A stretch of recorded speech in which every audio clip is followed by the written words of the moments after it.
मौनी अमावस्या की कथा। पुराणों के अनुसार कांचीपुरी में एक ब्राह्मण रहता था। उसका नाम देव स्वामी था तथा उसकी पत्नी का नाम धनवती था।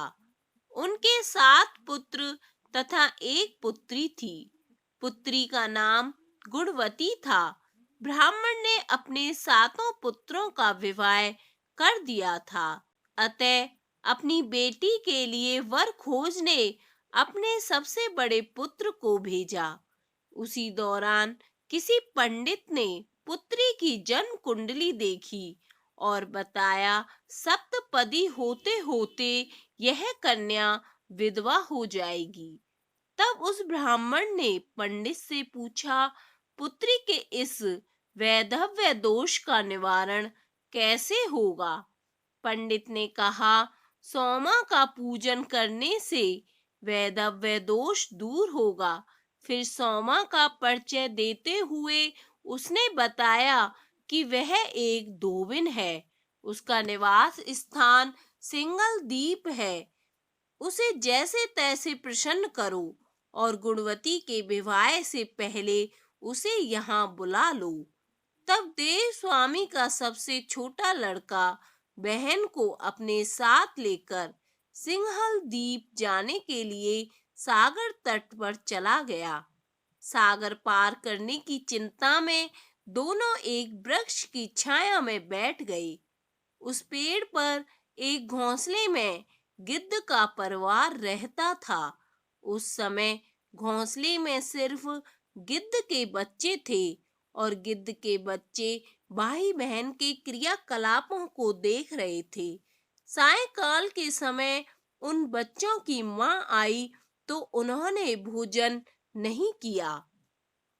वह अपनी मां से बोले, नीचे 2 प्राणी सुबह से भूखे प्यासे बैठे हुए हैं।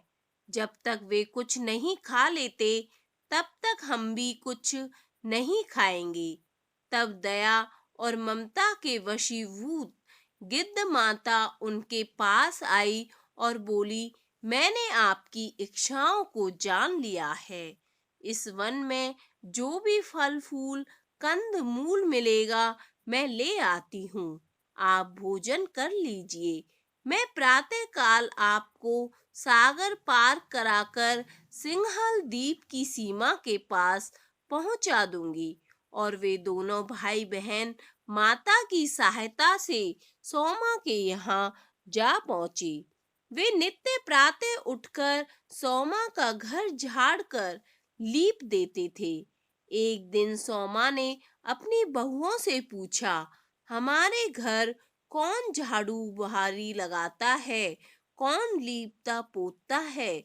सबने कहा, हमारे सिवाय और कौन बाहर से इस काम को करने आएगा। किंतु सोमा को उनकी बातों पर विश्वास नहीं हुआ। एक दिन उसने रहस्य जानना चाहा। वह सारी रात जागी और सब कुछ प्रत्यक्ष देखकर जान गई। सोमा का उन भाई बहन से वार्तालाप हुआ। भाई ने सोमा को बहन संबंधी सारी बातें बता दी। सोमा ने उनकी श्रम साधना तथा सेवा से प्रसन्न होकर उचित समय पर उनके घर पहुंचने का वचन देकर कन्या के वैधव्य दोष निवारण का आश्वासन दे दिया। मगर भाई ने उससे अपने साथ चलने का आग्रह किया। आग्रह करने पर सोमा उनके साथ चल दी। चलते समय सोमा ने बहुओं से कहा, मेरी अनुपस्थिति में यदि किसी का देहांत हो जाए तो उसके शरीर को नष्ट मत करना, मेरा इंतजार करना। और फिर सोमा बहन भाई के साथ कांचीपुरी पहुंच गई। दूसरे दिन गुणवती के विवाह का कार्यक्रम तय हो गया। सप्तपदी होते ही उसका पति मर गया। सोमा ने तुरंत अपने संचित पुण्यों का फल गुणवती को प्रदान कर दिया। तुरंत ही उसका पति जीवित हो उठा। सोमा उन्हें आशीर्वाद देकर अपने घर चली गई। उधर गुणवती को पुण्य फल देने से सोमा के पुत्र जमाता तथा पति की मृत्यु हो गई। सोमा ने पुण्य फल संचित करने के लिए मार्ग में अश्वत्थ अर्थात पीपल वृक्ष की छाया में विष्णु जी का पूजन करके 108 परिक्रमाएं की। इसके पूर्ण होने पर उसके परिवार के मृतक जन जीवित हो उठे। निष्काम भाव से सेवा का फल मधुर होता है। इस व्रत का यही लक्ष्य है। इस अमावस्या के दिन स्नान और दान का बहुत महत्व होता है। इस दिन भगवान शिव और विष्णु भगवान की पूजा की जाती है। मौनी अमावस्या को सबसे बड़ी अमावस्या भी कहा गया है। इस दिन पवित्र नदी में स्नान करना बहुत फलदायी माना गया है। शिव पुराण में मौनी अमावस्या के महत्व के बारे में भी उल्लेख किया जाता है। शिव पुराण में मौनी अमावस्या के महत्व के बारे में उल्लेख किया गया है।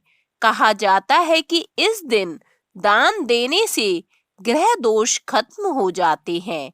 इस दिन मौन व्रत रखने से पुण्य फल की प्राप्ति होती है। माघ मास की अमावस्या, जिसे मौनी अमावस्या कहती हैं, यह योग पर आधारित महाव्रत है। इस दिन पवित्र संगम में देवताओं का निवास होता है, इसलिए इस दिन गंगा स्नान का विशेष महत्व है। इस मास को भी कार्तिक के समान पुण्य मास कहा गया है। गंगा तट पर इस करण भक्त जन इस एक मास तक कुटी बनाकर गंगा सेवन करते हैं। संगम में स्नान के संदर्भ में एक अन्य कथा भी है।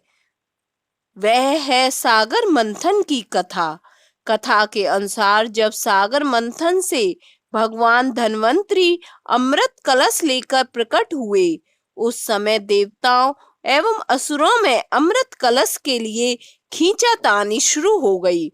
इससे अमृत की कुछ बूंदें झलक कर इलाहाबाद, हरिद्वार, नासिक और उज्जैन में जा गिरी। यही कारण है कि यहाँ की नदियों में स्नान करने पर अमृत स्नान का पुण्य फल प्राप्त होता है। यह तिथि अगर सोमवार के दिन पड़ती है तब इसका महत्व कई गुना बढ़ जाता है। अगर सोमवार हो और साथ ही महाकुंभ लगा हो तब इसका महत्व अनंत गुना हो जाता है। शास्त्रों में कहा गया है, सतयुग में जो पुण्य तप से मिलता है, द्वापर में हरि भक्ति से, त्रेता में ज्ञान से, कलयुग में दान से, लेकिन माघ मास में संगम स्नान हर युग में अनंत पुण्यदायी होगा।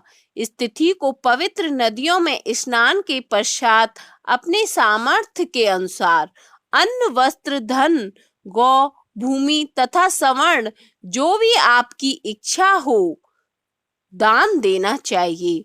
इस दिन तिल दान भी उत्तम कहा गया है।